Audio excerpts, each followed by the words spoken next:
So let's. Okay, Bruchim Abayim, welcome. We're in Parshas Beshalach, beautiful Parsha, the Jewish people living in Mitzrayim. Then they're getting stuck in front of the Yam Suf, and the Egyptians are behind them. And then comes the miracle of Kriyas Yam Suf, of splitting the sea. Then we have the story of that they need to have food, the man min hashamayim.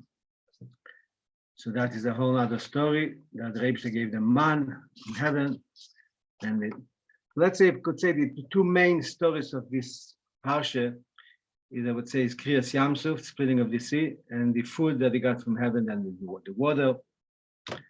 So let's look at it a second a little bit.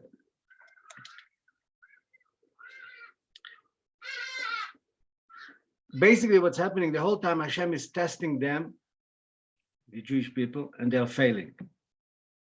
In the case of here by the stuck on the Yam Suf, on the sea, by the sea, they are failing. They want to go back. We'll soon see. We'll get into the four groups what was there, but they are failing. So always the Egyptians are failing, but the Rabbi is hard to fail. But the Jewish people are failing just because it's like the test is too big for them. So, since they are failing, why doesn't he stop testing them? If you're testing your class, they don't know it, so find another way to teach it, then they shouldn't fail. Okay, we're not talking about information, we're talking about here failing in an emotional level, but okay, so you have to give them the growth of that. So, the question is on the Eibishter, why doesn't he stop testing them? And then he has a tiny to them that he tested them 10 times and they always fail. And the question is on the Jewish people, why they're failing the whole time. I mean, they saw so many miracles. And they're so excited about going to receive the Torah, and still they're failing. Why are they failing? Now, the other thing, it would be interesting to think, what would happen, let's say they come to the Yam Suf, and the Egyptians are closing in on them, and they wouldn't get frightened. What if they wouldn't fail, what would they do? The idea double tell the Jewish people they should just go happened later. But what would they do if they wouldn't fail? What would be the scenario? The splitting of the sea wouldn't be splitting of the sea. What does it mean to us? Now the question about why the testing is becoming stronger, since God knows that they're going to fail. So what is the point in testing somebody when you know that he's going to fail? If you're testing him that you know that he will be successful, so even then the question on the why do you have to test him? You know if you make it or not. So you could say that the Nisoyan, the test, is elevating you. By passing the test, by being successful in the test, it's actually elevating you to a point that even I told the class when I give them a test, the main purpose of the test is to make you chazer of a gover, the material should know it better, and the test. So in addition that you give them questions, it's called question lechazor to get to know the material better, but the test is helping them to. But here, what does it help if you're giving them a test and you know they're going to fail and they failed every time they fail again? So let's say you're making the test every time harder or easier. What's happening here? Wouldn't it be better if you wouldn't test them? Now, going back a little bit about the Egyptian, in Kriyas Yam Suf, what did Hashem do by the end? He killed all the Egyptians, except Pari. Pari survived, and then the Medrash that he became the king of Nineveh. If Hashem knew he's going to kill them anyway, why didn't he kill them in Malchus prayers? Why kill only the oldest one? Every soldier in Mitzrayim was capable of coming to engage war to kill them. Why didn't he kill them before? What, wait to the Kriyas Yam Suf and then kill them over there? Anyway, you kill them. Now, another interesting thing, what could be disturbing a little bit on an emotional level, that God tortured them. It's not that he came to the Yam Suf and he killed them. They died. The Pcherim slept and they died. They were not tortured. It doesn't say they were tortured, at least what I saw. Maybe they were. But here it says they were tortured. Hashem made a day and the host together went up and down, and there's a different opinion who died first. But basically, it comes out that the more wicked the person was, the more he was tortured. Hashem gave him the strength to be able to suffer more. What is the point in torturing? You're going to kill him, kill him. Why? What are you gaining from torturing him?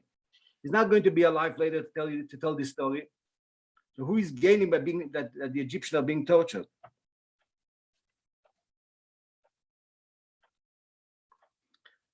Then we have the story, it doesn't say in Chumash, but one of the Parshas said that Nachshin jumped into the Yam, and Hashem told Yisrael, Daber b'nei Yisrael v'Yisrael, right? Hashem milachem lechem atem tacharishun, you could be. So Nachshin, so it says Moshe Rabbeinu struck his stick over the Yam Suf, but Nachshin had to jump into the Yam.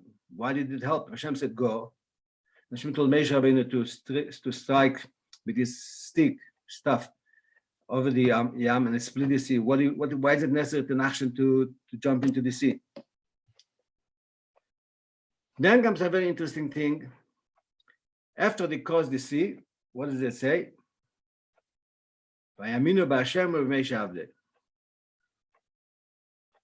They saw the tremendous redemption, the salvation, and they had got Vayuas Revaya. They had fear of Hashem. Vayaminu b'Hashem u'b'Moshe Avdei. How could you put Moshe Rabbeinu with the Eibishter in one sentence? You should say two sentences, Vayaminu b'Hashem, and then find another sentence that they believed in the Nevuah of Moshe. How are you putting it together? So it doesn't sound right. But then they say the Eibishter, Moshe Rabbeinu is a servant of the Eibishter, the Shliach of the Eibishter. And then the question becomes bigger. The Medrash says, why is he putting it together to tell you that whoever doesn't believe in Moshe, like he doesn't believe in the Eibishter? What's the connection? Could be Chas v'Shalom, a person shouldn't believe in Moshe, but he believes in the Eibishter. Why, if he doesn't believe in Moshe Rabbeinu, you're saying that he doesn't believe in the Eibishter? What is the connection?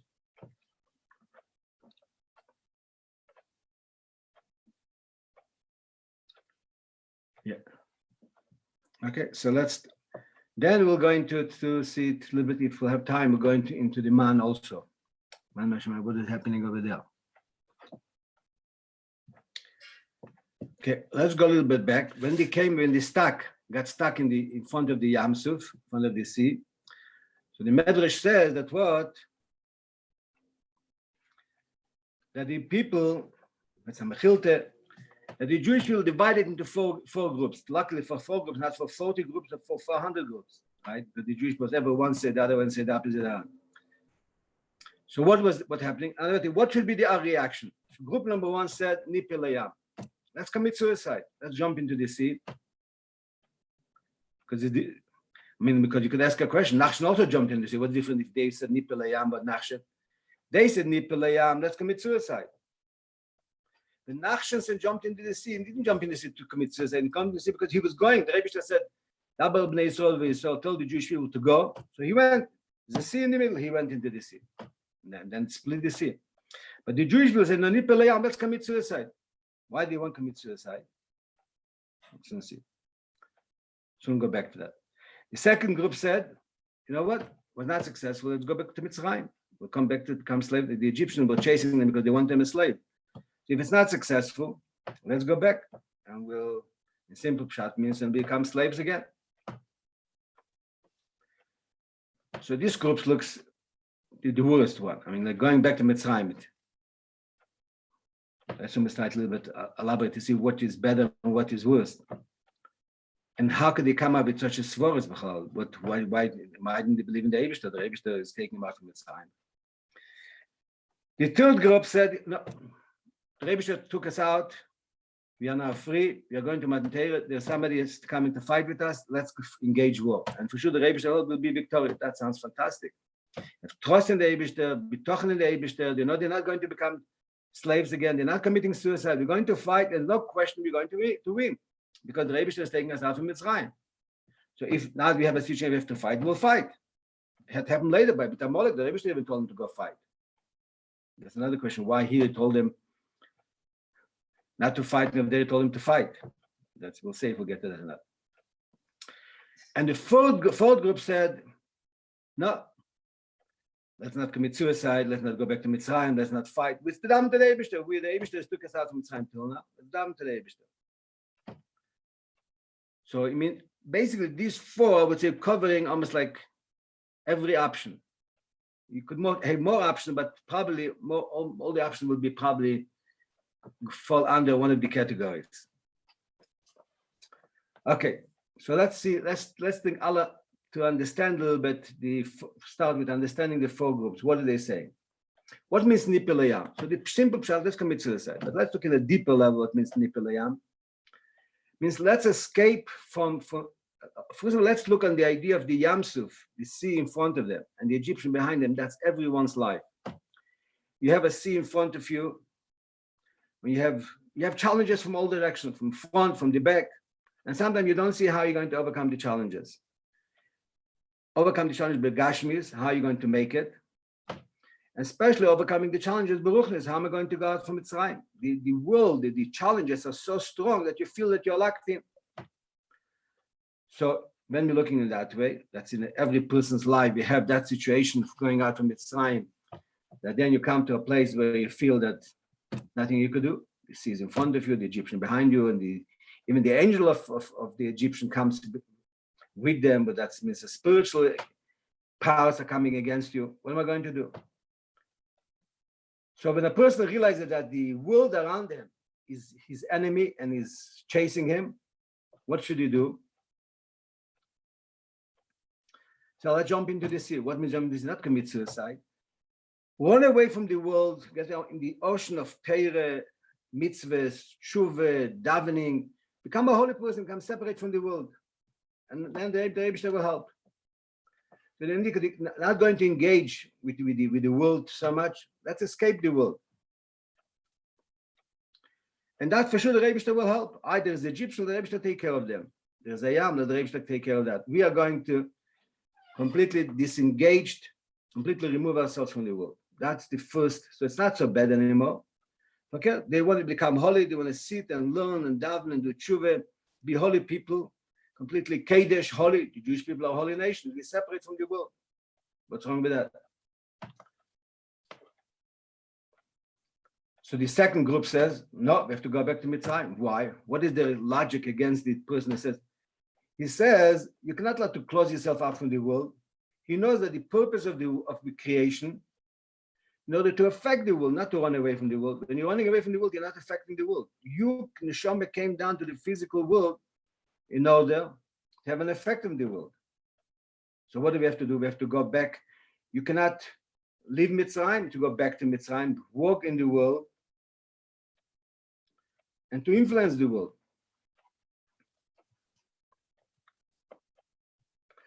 So yes, he's going to go back, he's in the world, and he do all the mitzvahs that he has to do, but he's not the Mitzrayim. So every mitzvah is hard on him, because he feels that the world is too strong for him. You're doing it without any energy, without any excitement, without any pleasure, without joy.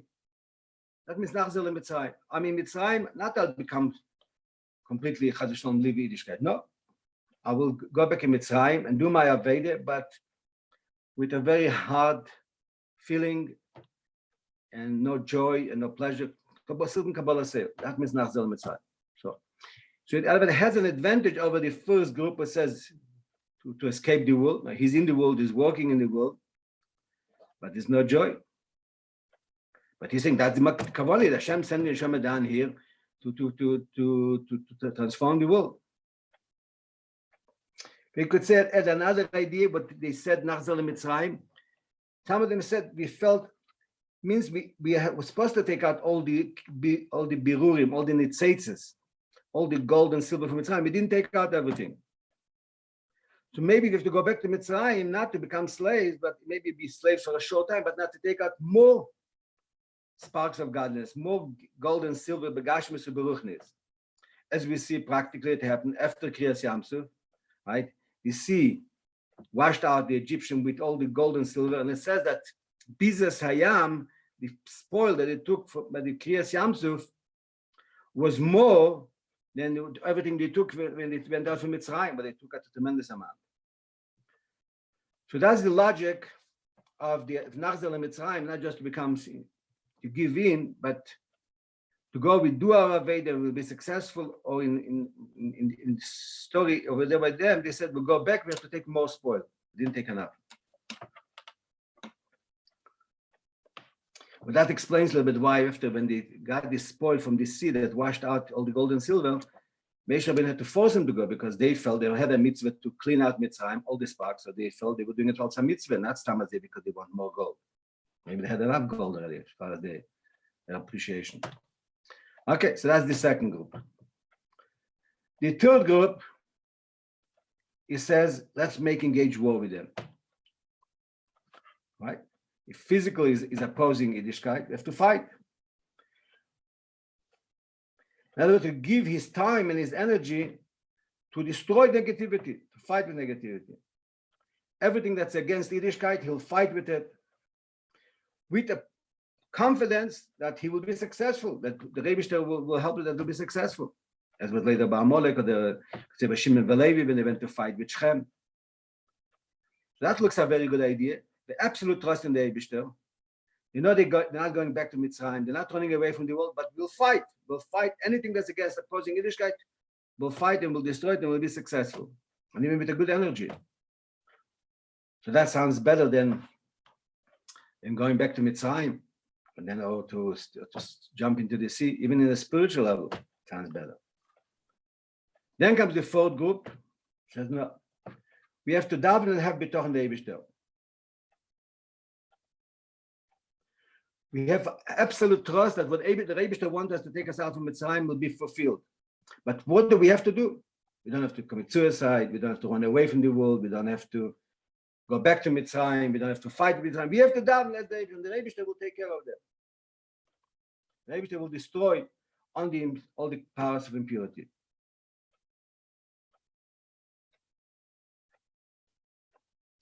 My job is to daven as the Eibishter.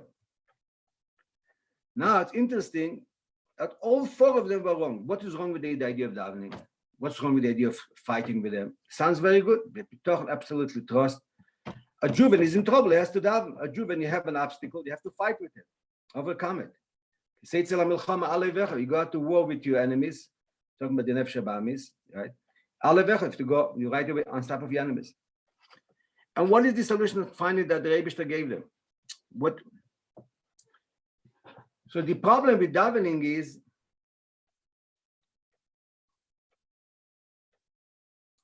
that they are not doing anything to make the world for a kelim. You're lying on the Rebbe. Your job is daber of leisol ve'isol. You should go to Matan Torah and to transform the world into kedusha. So each one, you take each one of them. If you're running away in the sea, davening and learning and tshuva and all the holy things, you're running away from the world, you're not going to transform the world into a holy place. If you go back to Mitzrayim and you're not doing it with the joy, you're Aveda, you'll go into Mitzrayim, and even if you want to take more spoil, but you are completely enslaved like this Aveda Sperech, the idea of Torah mitzvahs, also not going to transform the world into a holy place. By fighting against them, even if you win, but you're spending and time and energy and keches in fighting with negativity instead of doing something positive. So even if you destroy the negativity, still didn't do the positive, transforming the world into a positive in a place of light. And again, davening is also, let's say the Eibishter will help you and everything will be destroyed, but you did not transform the world. So daber b'nei Yisrael v'Yisrael, what Hashem tells Moshe, when you have to go, as brings in Ayemia, Anan Pa'oladi Imam Anan. We are workers of day to make light. Not because we don't have the power to fight with negativity. Because we don't, why should we? We have to bring light and work positively with the world to mezvarer and mezacher the world. Well, that means in this case, they have to go to do your Aveda. Go on with your Aveda. And the problems will fall aside. But you're going with your Aveda to work with the physical world, doing the mitzvahs in the physical world, to elevate the physical world, to transform, but working with the positive of doing Avedas Hashem, not to fight with the negativity. Maybe I'll see a simple example. If you find a Jew, right, and you want to put on film, they're starting to have an argument and a screaming argument, and you think you'll be right, and you're telling off to him. It's one way. The other way, say, give him a hug, give hi brother. Hi bro is the same here.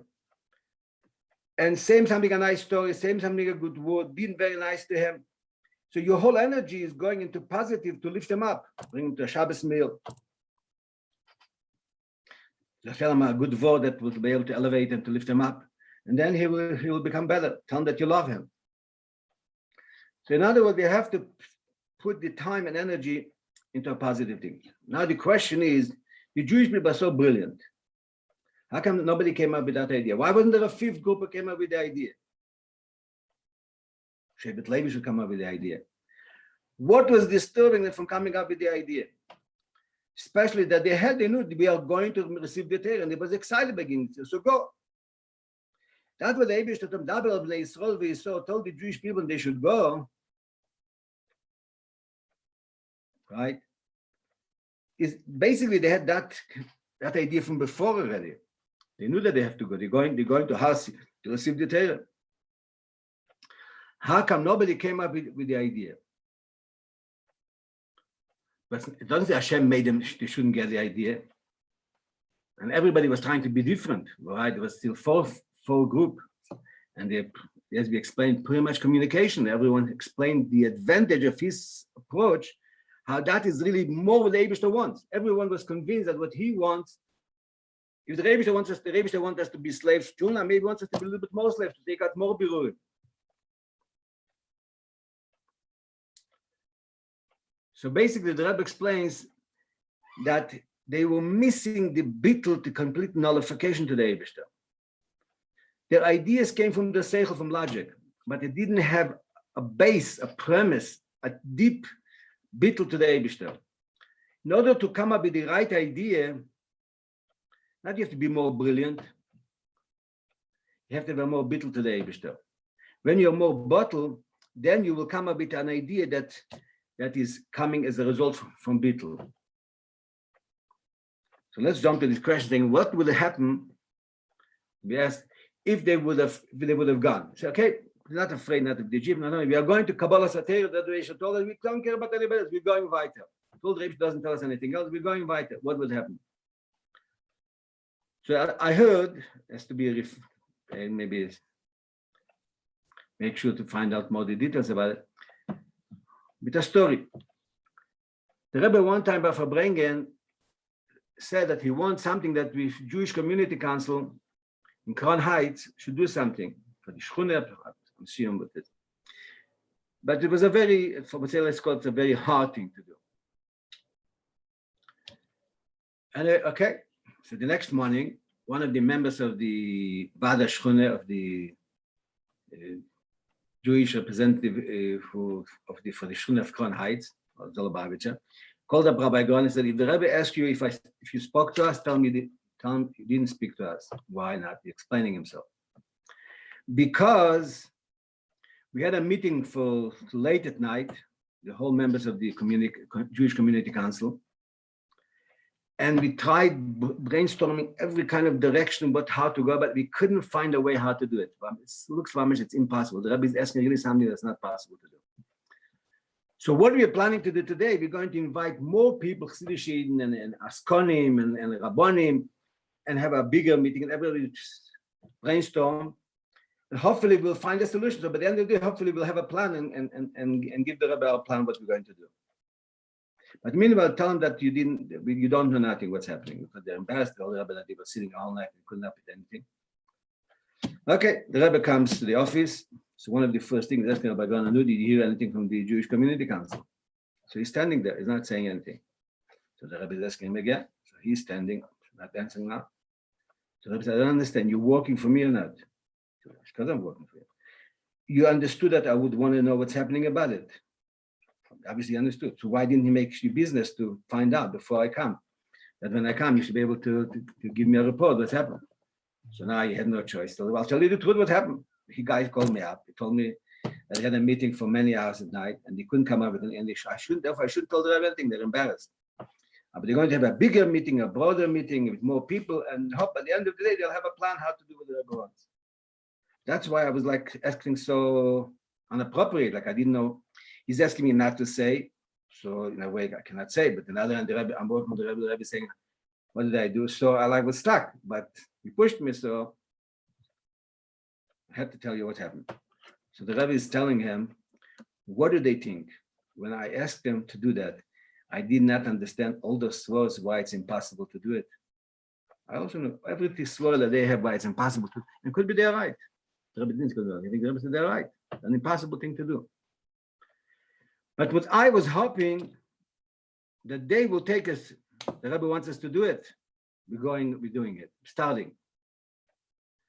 How will it happen? We don't know, but the Rabbi wants, we're going for it. And then it would open, doors would open for them. But if they will first want to understand with seichel exactly how they're going to do it, they don't know how they're going to do it, they're not going to do it. Of course, they cannot do it. So Rabbi Gon tells Rabbi, could I tell them that the Rabbi said that if you start walking, right, things will open up for you. But in the meanwhile, it's not impossible. Just start going. The wall in the wall, you go straight into the wall. The Rabbi didn't say that. I'm adding a little bit my poetic license to a little bit more. But that's basically the good of the story. What happened. Then the story that the Rabbi told them, what would happen if that by Kriyas Yamsuf, when the Jewish people were stuck in front of the sea, and behind them the Egyptian, and I said it was very powerful, and they were. What would happen? So they also had problems. If they would believe in the Eibishter and they would go, what would happen? You wouldn't have the whole story of Kriyas Yamsuf. We didn't have. They would probably walk by on top of the sea like it's like a fantastic brick, a bridge. Nothing would happen. Because if you're going with that idea, what you have to do, the whole Kriyas Yamsuf. So now let me ask ourselves a question. Maybe we gained by Kriyas Yamsuf. It's such a beautiful story, number one. Such a revelation of godliness that would. If they would have just gone, there would be no. The old says that the revelation of God that by Kriyas Yamsuf, even a maidservant saw more than the prophets saw more godliness. And they said Zekele Vanveyu. So maybe it's better that they did not have trust in that, whatever the revelation of godliness. If they would have gone, you wouldn't even know that something happened over there. Another story. That there was a Chassid that came into the Rabbi. I think even I know who it is, but I don't want to say the name because I'm not sure 100% the name. But that is the story. He came into the Rabbi in the early, probably 50s, in the 50s at least. And he said that the doctor said that he has to have an operation in his stomach. But the question is, there's two ways in medicine how to do it. From the front, going in, from the front of the stomach, or go from the back. And the doctor said that he has to make the decision. So he's asking the Rabbi what school of medicine he should go. Should go from the front or go from the back? The Rabbi says, so why are you not asking if you do the operation b'chlal? So exactly that's what I'm asking. The guy was like this little break cut with that. So the Rabbi said, no, it's too late.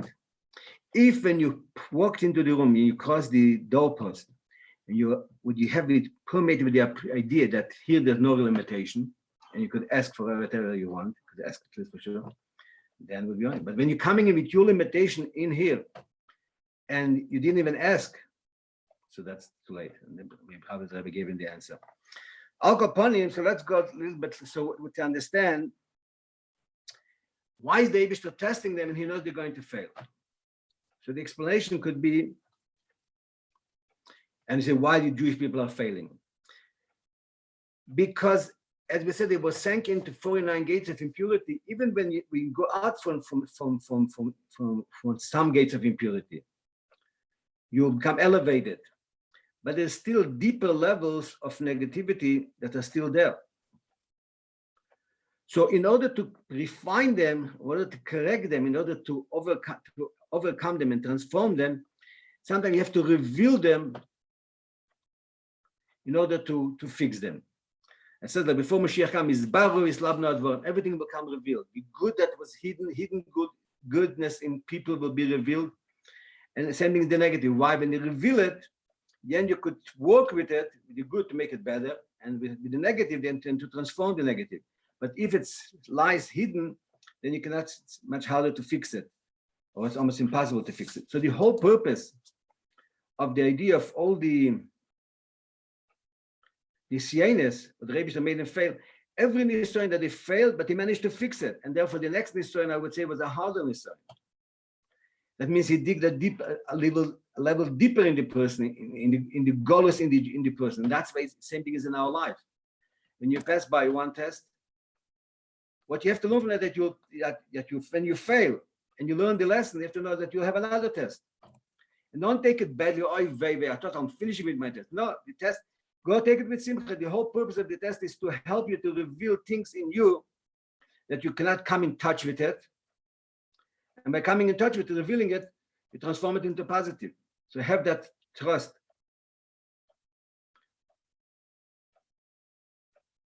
The Rebbe said there was a person that every time he's in financial trouble, comes crying, oh, wait. And I told him to be fine, and then it works out good. A few months later comes another trouble, oh, wait. And he has dozen explanation why this problem is much bigger than the previous problem. The previous one worked, but now it cannot work out. And then it works out again. I told him, don't worry. It works out. Next, a few months later, it comes again running. Isn't it enough the time to learn that you can start trusting the Eibishter? Have bitachon. So they're saying the ideas of the 10 Nisyanis is probably connected to the 10 spheres, with these 10 keches of the person has. Or in it, what that every sphere goes deeper and deeper, or you go more external for Malchus, goes deeper and deeper. Is the refinement of the person. So therefore, the whole Nisyanis, what the Jewish people was to help them to refine themselves, to fix them up. And the similar explanations for the Egyptian by torturing them is not only to kill them. Ultimately, the Rebbe is the good, is to transform the negativity by being tortured, and they're regretting it while they're being tortured.